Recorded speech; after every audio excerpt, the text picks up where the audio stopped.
Les anciennes pyramides des pharaons ont-elles été bâties seulement pour servir de gigantesques tombeaux? Les pyramides constituent une vraie prouesse d'ingénierie. Ou leur vraie vocation était-elle d'un autre monde? La pyramide est une machine cosmique à grande échelle.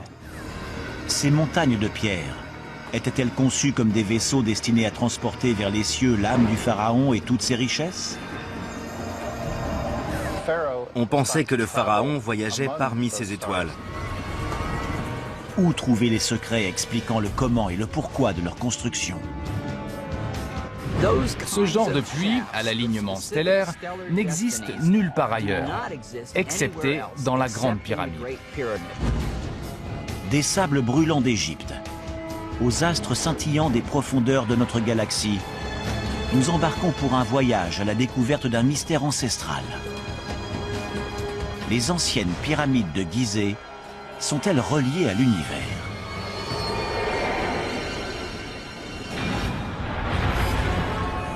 Le passé recèle des mystères anciens. Parviendrons-nous à les percer en observant le ciel? La vérité se trouve là-haut. Elle se cache parmi les étoiles, au sein de ce que l'on nomme l'univers.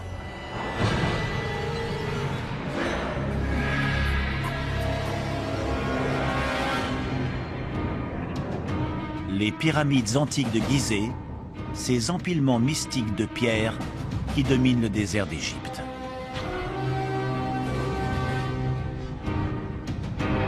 Ces stupéfiantes prouesses d'ingénierie continuent de nous étonner et de nous émerveiller. Elles recèlent aussi l'un des secrets les plus anciens de l'humanité.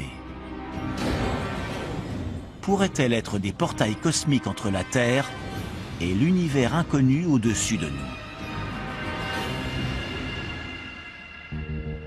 Quand on regarde les pyramides, on voit des machines cosmiques à grande échelle. En permettant au roi de ressusciter dans cette pyramide, dans cette machine cosmique, on assure sa survie dans l'autre monde. Notre seule certitude est que ces monuments mystérieux servaient de tombeaux aux grands pharaons qui ont régné durant la 4e dynastie d'Égypte, il y a 4500 ans.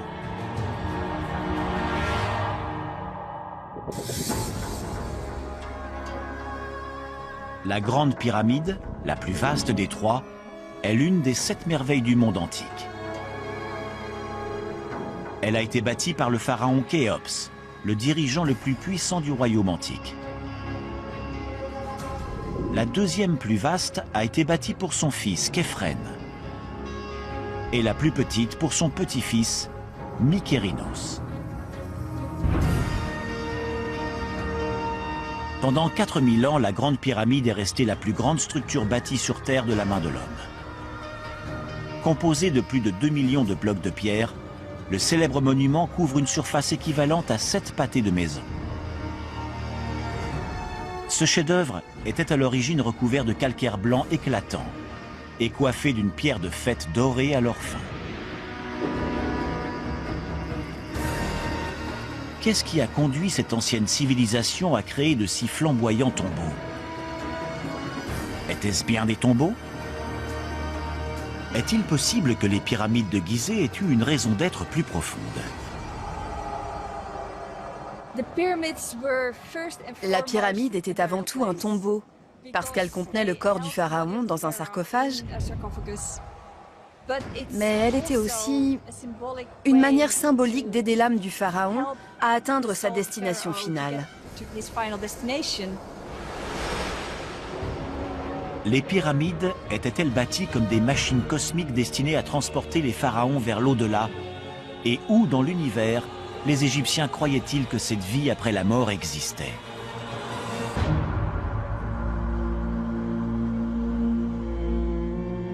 Les restes et trésors funéraires scellés autrefois dans ces tombes ont été pillés quelques années après leur achèvement. Et aucun document écrit n'existe concernant leur construction. Aucun plan n'a survécu.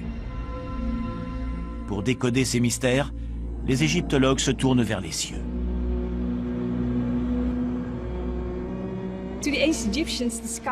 Pour les anciens Égyptiens, le ciel était incroyablement important. Il faut s'imaginer un monde sans électricité, sans pollution lumineuse durant la nuit.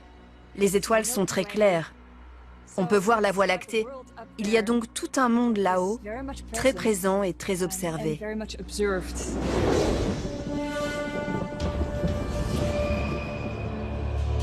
On trouve des indices cryptiques du lien entre les pyramides et le ciel dans les textes des pyramides.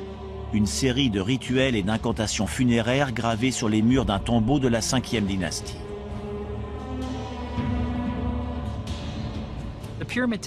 Les textes des pyramides apparaissent vers la fin de la 5e dynastie, peut-être 150 ou 200 ans après la 4e dynastie.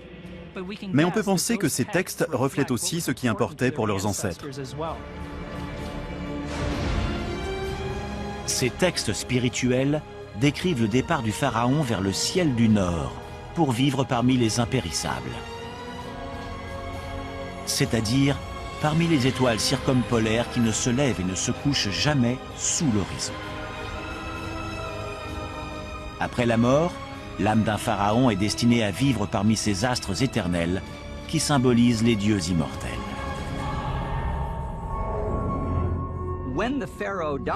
Quand le pharaon mourait, il était considéré comme l'émissaire des dieux. Il montait au ciel et se transformait en un être céleste pour prendre part aux activités d'ordre cosmique qui se déroulaient dans les cieux.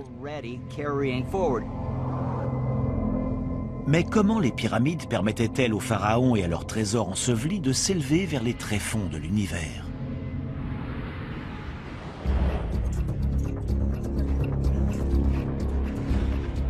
Quand les archéologues ont commencé à fouiller le plateau de Gizeh, ils ont fait une découverte stupéfiante.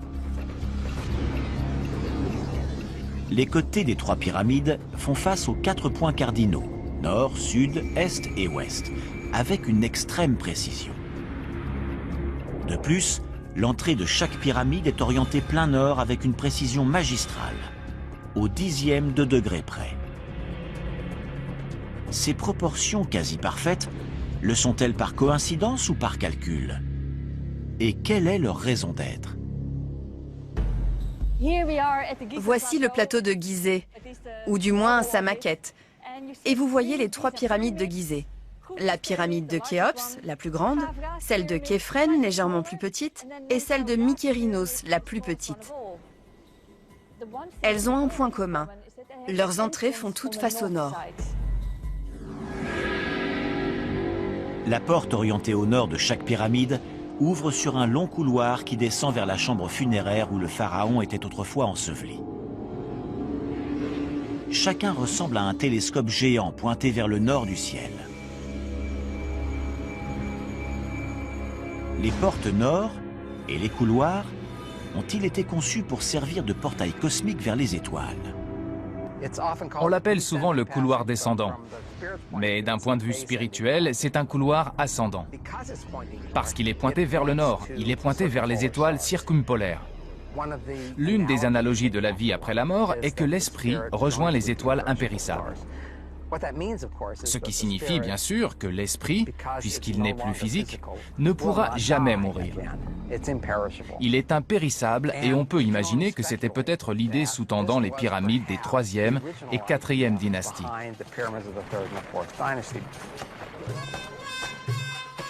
Les anciens Égyptiens n'avaient pas de GPS ni même de boussole. Alors comment ont-ils pu aligner ces couloirs massifs sur le nord avec une telle précision?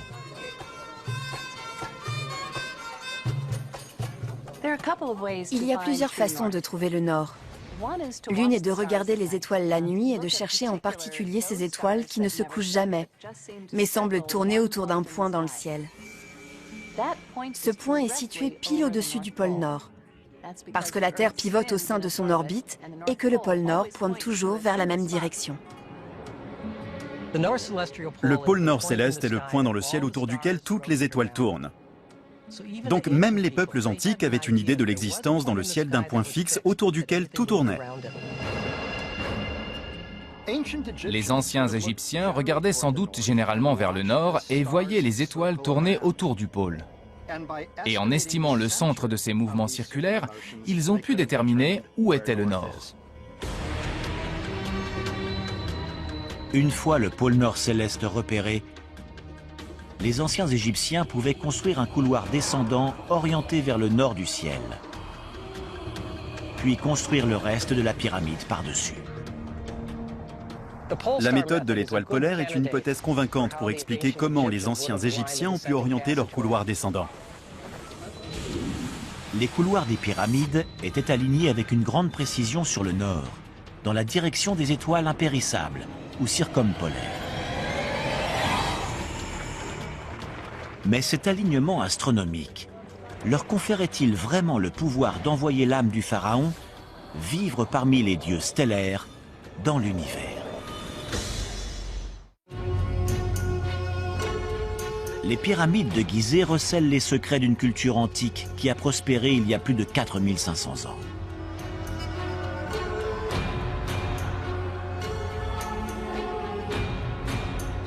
Ces tombeaux colossaux ont-ils été conçus pour transporter les pharaons et toutes leurs richesses terrestres vers une nouvelle demeure au sein de l'univers? Et si oui, qu'est-ce qui alimentait ces machines cosmiques?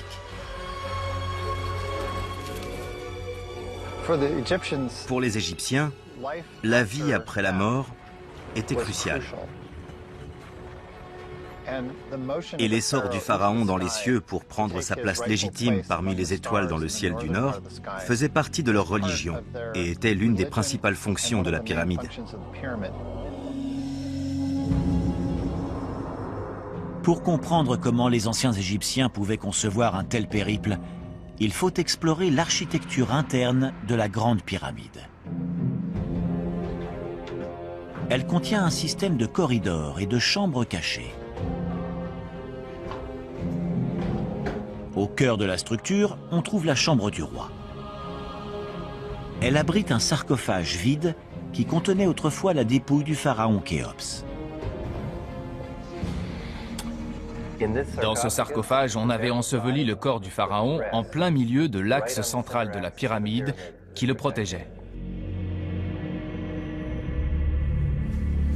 Le corps du pharaon était aussi protégé par la momification, un procédé qui impliquait de prélever les organes internes et d'assécher le cadavre. Une fois toute humidité éliminée, le corps était enveloppé de linge. Une fois le défunt décomposé, le squelette momifié servait de corps de substitution, préservant ainsi symboliquement la force vitale du pharaon, ou Ka, pour qu'elle puisse rejoindre l'âme du pharaon, ou Ba. C'est important, car si la pyramide est une machine cosmique, la momie est en quelque sorte son moteur, sa batterie. Par la momification, on liait, en les ancrant à la momie, le Ba et le Ka. Les anciens Égyptiens croyaient sans doute que l'unification du Ba et du Ka dans le corps momifié était ce qui enflammait le carburant cosmique nécessaire pour transporter l'âme du pharaon dans l'autre monde, parmi les étoiles.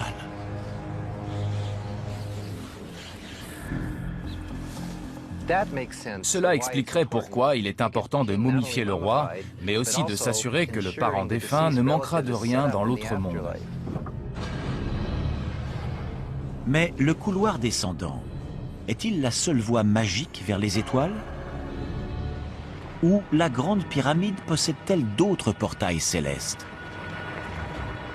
Et où dans l'univers transportait-il le pharaon? Sur les murs nord et sud de la chambre du roi, on trouve deux puits étranges. Ils traversent entièrement la pyramide jusqu'à l'extérieur. Au départ, on pensait qu'il s'agissait d'un ancien système de ventilation, ou même d'un système d'éclairage. À l'époque, on suggérait déjà qu'il servait à éclairer la chambre funéraire quand une étoile précise passait au-dessus à un certain moment de l'année. Les astronomes ont étudié l'orientation de ces puits plus attentivement pour voir s'ils pointaient vers des endroits spécifiques dans le ciel. Si les pyramides ont été intentionnellement alignées avec les cieux, l'étoile du Nord pourrait être une cible probable pour ces puits. Pourtant, aucun d'eux ne s'aligne de près ou de loin avec l'étoile du Nord. Mais celle que l'on appelle étoile du Nord de nos jours, Polaris, n'était pas l'étoile du Nord pour les Égyptiens. Parce que les étoiles se déplacent à travers le temps à cause d'un phénomène appelé précession. On peut expliquer la précession sur Terre avec cette simple toupie. La toupie tourne comme la Terre tourne sur son axe, et on peut voir une légère oscillation. C'est la même chose que la précession que l'on observe sur l'axe de rotation de la Terre. L'axe de rotation de la Terre tourne lentement. Cette précession s'effectue sur une période de 26 000 ans. Il pointe donc vers différents points du ciel durant ce cycle de 26 000 ans. Et on peut revenir en arrière et déterminer où il pointait dans le ciel à un instant donné. Il y a 4500 ans, quand les pyramides ont été bâties, l'étoile du Nord n'était pas Polaris, mais Alpha Draconis. Et le puits Nord pointait directement dessus. Le puits Sud pointait près des étoiles les plus éclatantes de la constellation d'Orion. Et si, au lieu de guider le pharaon vers les étoiles, ces puits avaient été tout simplement conçus pour faire de la pyramide un gigantesque observatoire. Il y a eu quelques romantiques pour penser que la grande pyramide servait d'observatoire pour regarder ces étoiles depuis les profondeurs de la pyramide. Mais c'est plutôt grotesque quand on y pense. On peut tout aussi facilement les observer depuis l'extérieur. Inutile d'aller dans une pyramide pour les regarder. Après examen, on a découvert que ces puits étaient légèrement coudés à leur extrémité, ce qui empêchait de voir les étoiles directement.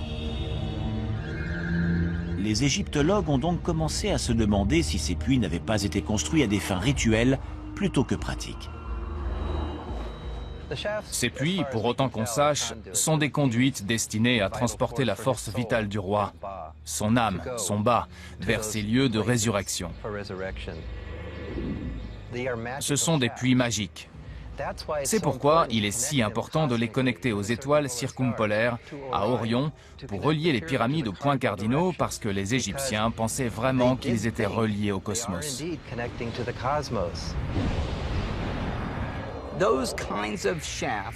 Ce genre de puits à l'alignement stellaire n'existe nulle part ailleurs, excepté dans la Grande Pyramide. Cela suggère bien sûr qu'une personne participant à la conception et l'érection de la Grande Pyramide s'est dit que ce serait une amélioration innovante et efficace pour le pharaon.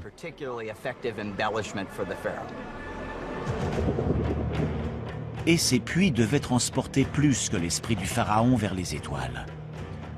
Ils devaient aussi emporter tout le confort terrestre de la royauté égyptienne. Au sein des tombes, on a trouvé toutes les possessions domestiques du pharaon. Non seulement ses effets personnels, tels que les organes du pharaon et ses affaires de toilette, mais toute une quantité de trésors qui permettaient d'apporter confort et raffinement à la deuxième vie du pharaon. Un plus grand mystère encore entoure ces puits. Pourquoi sont-ils pointés vers les cieux du Nord et du Sud ? Le puits Nord était orienté vers l'étoile Alpha Draconis, une étoile impérissable, représentant la vie éternelle. Mais le puits Sud était tout aussi chargé de sens. Il pointait vers 3 étoiles de la ceinture d'Orion, une constellation associée au dieu Osiris. Osiris était le dieu de la vie après la mort. Il présidait aux saisons, au cycle de la vie et de la mort. C'était donc l'une des figures les plus importantes de tout le panthéon égyptien.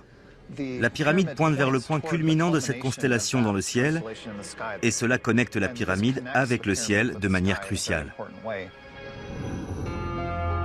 Les reliefs de tombeaux égyptiens plus tardifs montrent l'âme d'un pharaon qui est libérée vers Orion, où elle devient une étoile vivante. Là-haut, l'esprit du pharaon rejoint Osiris, qui symbolise le cycle naissance, vie, mort et résurrection. Osiris est le principe qui donne vie à une plante à partir d'une graine, et une fois la plante morte, permet à ces graines de produire une nouvelle vie, et ainsi de suite. Il fait la même chose avec les personnes décédées, dont l'esprit entre dans la tombe la nuit, investit la momie, se connecte au pouvoir d'Osiris et reçoit de ce pouvoir la capacité de revenir à la vie le matin suivant.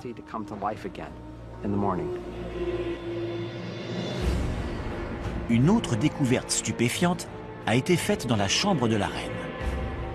La reine n'y était pas ensevelie, mais cette chambre comportait 2 puits inachevés. Le puits sud pointait jadis vers l'étoile Sirius, qui représentait la déesse Isis, épouse d'Osiris. Pourrait-il y avoir un lien plus profond avec Orion? Quel secret cette constellation pourrait-elle révéler sur la Grande Pyramide et ses liens avec l'univers?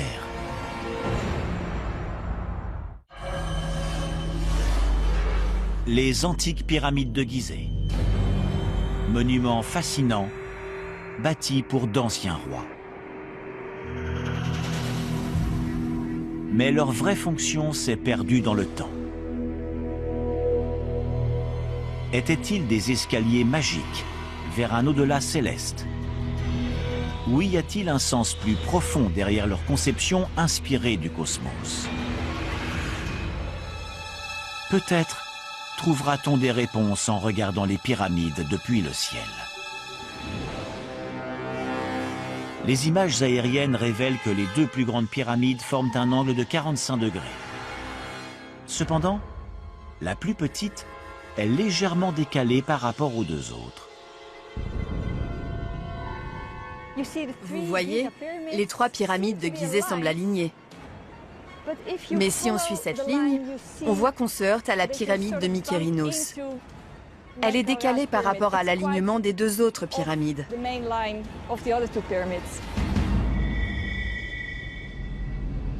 Pourquoi les architectes antiques ont-ils bâti les pyramides de cette façon alors que chaque structure est précisément alignée avec une toute petite marge d'erreur?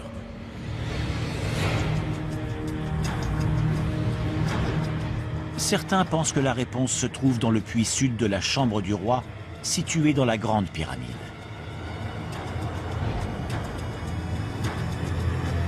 Autrefois, il pointait vers les 3 étoiles de la ceinture d'Orion. Ces étoiles forment une diagonale, où la plus petite étoile est légèrement décalée. Elle présente une ressemblance frappante avec la disposition des pyramides.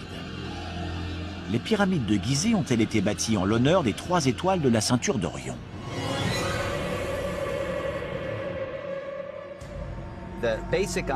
L'idée est que ces 3 pyramides ont été disposées au sol pour représenter les 3 étoiles de la ceinture d'Orion. On peut s'imaginer dans le ciel, regardant vers la Terre, comme si on pouvait aller au-delà des étoiles, comme l'imaginaient les anciens, et projeter ces étoiles directement sur le sol. Mais cette théorie présente un sérieux problème. Dans la ceinture d'Orion, l'étoile la plus au nord est la plus petite. Alors que sur le plateau de Gizeh, la pyramide la plus au nord est la plus grande. Voilà le problème. Pour que cela corresponde aux pyramides, il faut tracer la constellation la tête en bas. Et on n'a aucune raison de penser que les Égyptiens, ou qui que ce soit d'ailleurs, feraient une telle chose. On sait que les directions importaient beaucoup aux Égyptiens, et par conséquent, aller à l'encontre de cette disposition n'a aucun sens. C'est une hypothèse intéressante. Elle dépend du sens dans lequel on regarde Orion. Les étoiles de la ceinture s'alignent si on les regarde dans un sens, mais pas dans l'autre. On ne sait donc pas vraiment si c'est exact. Et cet alignement en diagonale approximatif des pyramides a peut-être plus à voir avec la géographie et la géologie qu'avec une inspiration cosmique.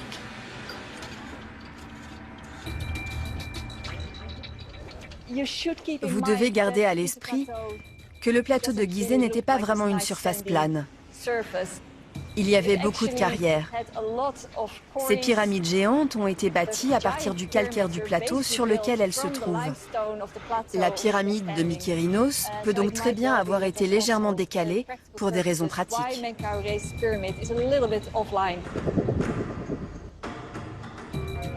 Néanmoins, les étoiles du ciel nocturne ont dû être des marqueurs importants pour les anciens Égyptiens. Mais l'étoile la plus importante était celle qu'ils ne pouvaient voir que durant le jour, le soleil. Dans la mythologie égyptienne, les croyances changeaient au fil du temps et les dieux tombaient parfois en disgrâce. Durant la 4e dynastie, les Égyptiens ont commencé à montrer une grande dévotion religieuse pour le soleil. À l'époque, le soleil était considéré comme une boule de lumière puissante et mystérieuse, qui dessinait un arc dans le ciel chaque jour et disparaissait chaque nuit. Ils ignoraient bien sûr ce qu'était le soleil. On peut le voir traverser le ciel et se coucher à l'ouest. Mais où va-t-il? Ils ne savaient pas du tout où il allait la nuit. Ils ne pouvaient que spéculer qu'il voyageait sous la terre et qu'en se couchant, il mourrait.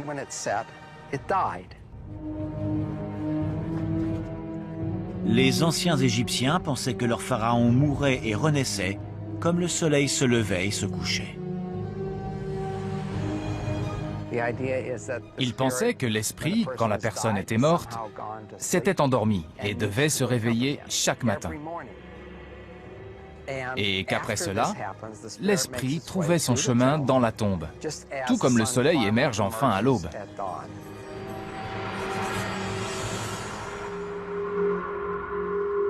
La croyance des anciens Égyptiens en la résurrection explique-t-elle pourquoi ces 3 pyramides sont bâties sur la rive ouest du Nil? Ces pyramides ont tout un système lié à cette orientation est-ouest. Le soleil se lève à l'est. C'est la vie qui renaît. Il dessine un arc et se couche à l'ouest. Et c'est là que sont les pyramides. Le soleil qui se couche symbolise la mort. Peut-être les pyramides transportent-elles les pharaons vers le soleil plutôt que vers les étoiles du ciel nocturne. La forme géométrique de la pyramide est souvent considérée comme un symbole solaire. Ses faces abruptes sont comparées aux rayons du soleil, qui servent de rampe vers les cieux. Son ancien plaquage blanc est même interprété comme un miroir reflétant la lumière du soleil. Une chose est claire, ils ont choisi d'habiller ces pyramides de calcaire blanc de Toura, pour une bonne raison. Cette pyramide blanche éclatante qui trônait au-dessus de vous était censée représenter le soleil qui brille, comme le roi projeté vers les cieux par cette machine. Ce symbolisme était bien là. Le soleil est-il donc la clé du mystère antique des pyramides? De nouveaux indices suggèrent qu'elles sont plus que des tombeaux à énergie cosmique dans un cimetière du désert. Elles pourraient s'inscrire dans un mystérieux culte solaire.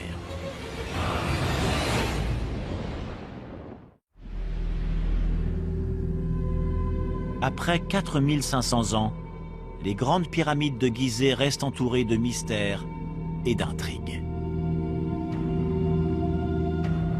Ces montagnes de pierres massives ont-elles été bâties pour emmener les pharaons vivre parmi les étoiles circumpolaires du Nord, loin dans l'espace? Ou leur vraie destination était-elle plus proche? Le soleil.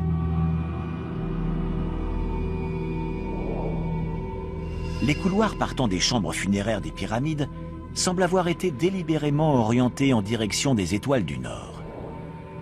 Pourtant, la forme géométrique et la localisation de ces tombeaux suggèrent une influence solaire. Les pyramides de Gizeh sont non seulement orientées vers le nord, ce qui est très important puisque l'âme du roi quitte les pyramides pour rejoindre les étoiles circumpolaires, mais elles ont aussi une orientation est-ouest qui est liée au cercle solaire. Le soleil se lève à l'est, dessine un arc et se couche à l'ouest. Et c'est à l'ouest que le pharaon est enseveli. Les pyramides possèdent-elles une connexion spirituelle avec les étoiles du ciel nocturne ou avec le soleil? Le plateau de Gizeh révèle certains de ses secrets les plus étudiés quand on l'observe du dessus. Les angles sud-est des 3 pyramides forment une diagonale en direction du site sacré d'Héliopolis. De nos jours, il est enseveli sous la ville trépidante du Caire. Mais autrefois, il abritait un culte solaire qui vénérait Ra, le dieu soleil. Je pense qu'il serait un peu radical de suggérer que 3 générations de bâtisseurs de pyramides à Gizeh ont suivi un plan commun. Mais Khéphren a pu ajuster sa pyramide par rapport à celle de Khéops et Mykérinos à celle de Khéphren. La diagonale des pyramides vers Héliopolis soulève de nouvelles questions. Ces tombeaux sacrés étaient-ils voués à un culte du soleil? Je crois que l'alignement du plateau de Gizeh est lié au dieu soleil Ra, parce qu'il semble y avoir un lien évident avec Héliopolis. Cela suggère vraiment un lien solaire, plutôt qu'un lien céleste ou stellaire. Peut-être qu'on trouve un indice plus convaincant à la base des pyramides. Les faces est-ouest de chaque tombeau sont plus précisément alignées avec les points cardinaux que les faces nord-sud. Cela suppose que les anciens Égyptiens ont peut-être utilisé les points de lever et de coucher du soleil plutôt que l'étoile du nord pour aligner les pyramides. Les anciens Égyptiens ont pu utiliser le soleil pour déterminer la direction du nord en se servant d'une ombre, comme avec un cadran solaire. Quand le soleil se lève à l'est, un cadran solaire projette une grande ombre qui pointe vers l'ouest. À mesure que le soleil se lève et traverse le ciel, la position de cette ombre change et elle rétrécit avec le temps. Quand elle est la plus courte possible, elle pointe vers le nord.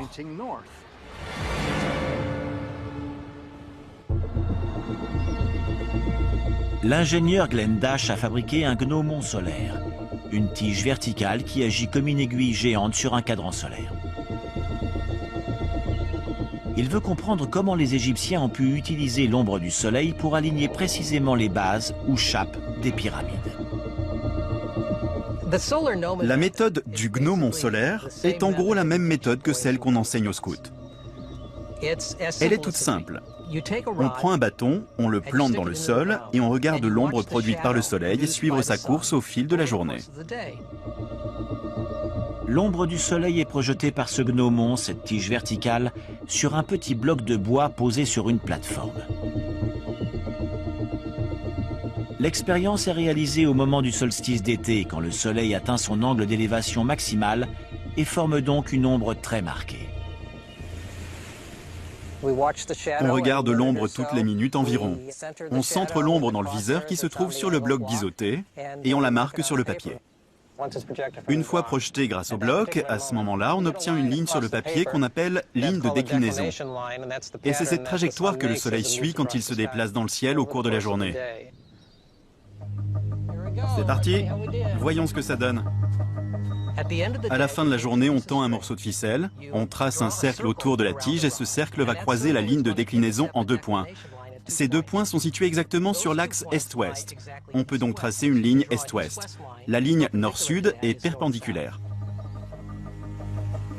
L'expérience fonctionne. Glenn est capable de trouver le nord réel au 20e de degré près en utilisant cette méthode solaire primitive. Je crois que d'autres arriveront rapidement à la conclusion que le soleil jouait un rôle majeur dans les alignements des pyramides et qu'il a pu fournir la méthode idéale pour aligner les chapes des pyramides. Mais pourrait-il y avoir une relation plus profonde entre ces alignements solaires extrêmement précis et le destin des pharaons ensevelis dans les pyramides? 2 navires antiques ont été déterrés de fosses allongées découvertes autour de la Grande Pyramide. L'un est un bateau en cèdre de plus de 40 mètres de long, équipé de 12 rames. La fonction exacte de ces navires royaux est inconnue. S'agit-il de barges funéraires destinées à transporter le roi momifié sur le Nil vers les pyramides? Ou ces bateaux avaient-ils une fonction symbolique, comme moyen de transport pour conduire le pharaon vers l'autre monde, quelque part dans l'univers? En Égypte, quand on voulait traverser un fleuve, on avait besoin d'un passeur. Et ils ont imaginé la même chose dans l'autre monde pour les esprits, pour convaincre les passeurs de l'au-delà d'emmener les esprits de l'autre côté. Les anciens Égyptiens croyaient que les morts traversaient des eaux dangereuses afin d'atteindre leur destination éternelle dans le ciel. La nuit, le pharaon défunt accompagnait le dieu soleil Ra dans son navire à travers le périlleux monde souterrain entre le coucher et le lever du soleil. La nuit, dans l'Égypte antique, était un moment très dangereux. Et ils imaginaient la même chose pour l'esprit qui devait traverser la nuit de sa mort jusqu'au matin de sa deuxième vie.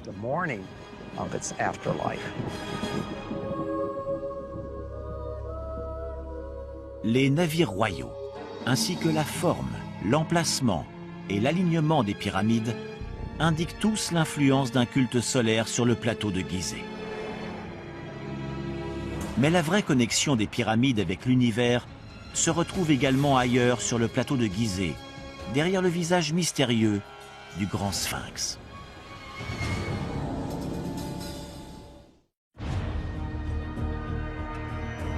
Les pyramides antiques de Gizeh ne sont-elles que des simples tombeaux ou des véhicules spirituels qui envoyaient les pharaons vers l'autre monde dans le ciel lointain?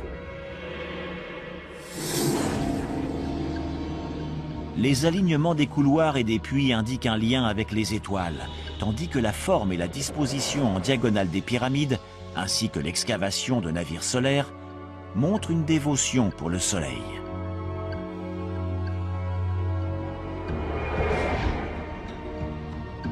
Pourtant, de récentes preuves archéologiques indiquent qu'un autre ouvrage imposant du plateau de Gizeh détient peut-être les secrets de ces mystérieux monuments.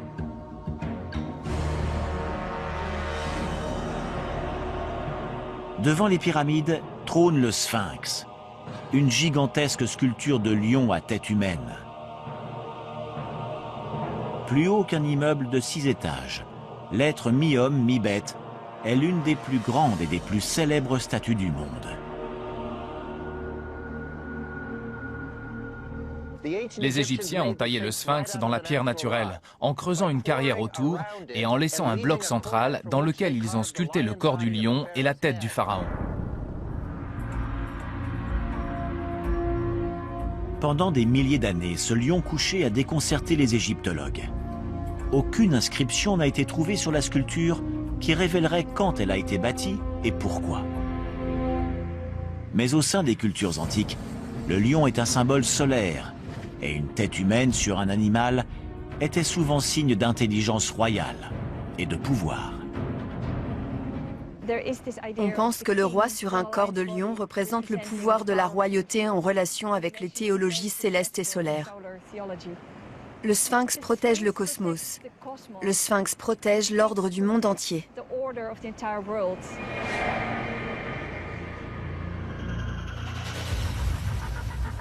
Pour décrypter la signification du sphinx, il faut examiner son visage érodé. Qui est ce lion à tête humaine?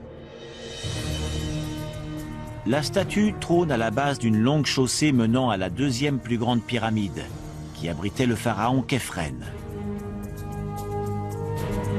Mais la sculpture monumentale ressemble-t-elle à Khéphren ou à son père Khéops? Pour moi, il est possible que le sphinx soit une sentinelle monumentale postée à l'entrée principale du plateau de Gizeh et bâtie sur 3 générations. Peut-être l'a-t-on commencé sous le règne de Khéops.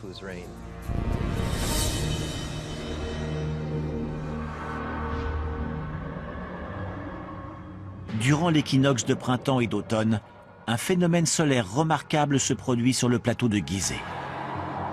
Tandis que le soleil passe au-dessus du sphinx, il se trouve directement entre les pyramides de Khéops et de Khéphren, formant un naquette, le symbole solaire de l'Égypte antique. Peut-être le Sphinx était-il le gardien de l'horizon, protégeant les pharaons, tandis qu'il suivait la trace du soleil par-delà l'horizon et vers l'autre monde parmi les étoiles du Nord. Cela semble être plus qu'une coïncidence qu'ils aient placé ainsi le Sphinx et son temple pour obtenir cet alignement, de telle façon que le soleil se couche à mi-chemin entre les pyramides de Khéops et Képhren. C'est une preuve très claire que ce culte solaire, comme on l'appelle, était devenu très important durant cette période.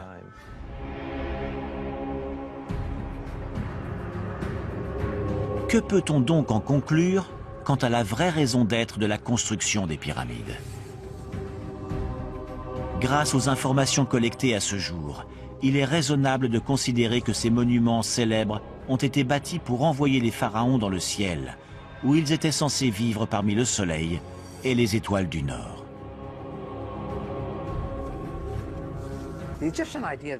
Le concept égyptien de vie après la mort était très chouette. Il s'imaginait voyager de jour avec le soleil sur son navire à travers le ciel, et la nuit venue rejoindre les étoiles impérissables.